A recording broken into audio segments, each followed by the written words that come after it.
નમસ્કાર, હું છું પ્રિયા અને તમે જોઈ રહ્યા છો જનતા કી જાણકારી ન્યૂઝ। નજર કરીએ આજના સમાચાર ઉપર। ડીસા તાલુકાના શમશેરપુરામાં રવિવારે રબારી ગોપાલક છાત્રાલય ડીસા સંચાલિત શ્રી એમ દેસાઈ વિદ્યાસંકુલમાં શ્રી રબારી સમાજ યુવા પ્રગતિ મંડળ બનાસકાંઠા દ્વારા તેજસ્વી તારલાઓનો સન્માન સમારોહ માધ્યમિક અને ઉચ્ચતર માધ્યમિક શાળા તેમજ કુમાર છાત્રાલય સમાજને અર્પણ કરવામાં આવ્યું હતું।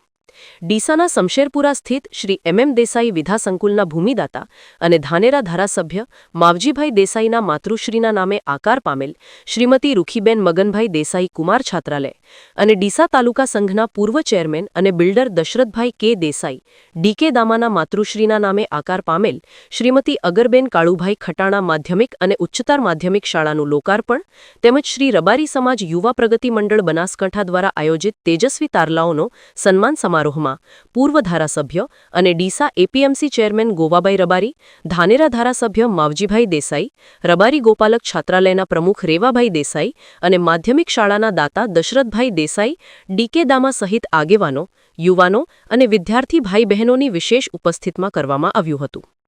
આજના યુગમાં આધુનિક વ્યવસાય માટે શિક્ષણ જ મહત્વનો પુરવાર થશે। ધંધા માટે પણ શિક્ષણ જરૂરી છે। જેથી આપના બાળકોને શિક્ષણમાં કયા જ કચાશ ન રહે તો શિક્ષણ થકી જ ઘર, પરિવાર અને સમાજનો ઉદ્ધાર થશે તેમ રબારી સમાજના દાનવીર રત્ન અને ધાનેરા ધારાસભ્ય માવજીભાઈ દેસાઈએ જણાવ્યું હતું। રબારી સમાજ એ ખેતી પશુપાલનની સાથે સાથે અન્ય ધંધા વ્યવસાયમાં પણ ઝંપલાવવું પડશે તેમજ કુરિવાજો અને ખોટા ખર્ચાઓ બંધ કરવા જોઈએ તેમ ડીસાના પૂર્વ ધારાસભ્ય અને ડીસા એપીએમસી ચેરમેન ગોવાભાઈ રબારીએ જણાવ્યું હતું। રિપોર્ટ ભરત ઠક્કર, ડીસા।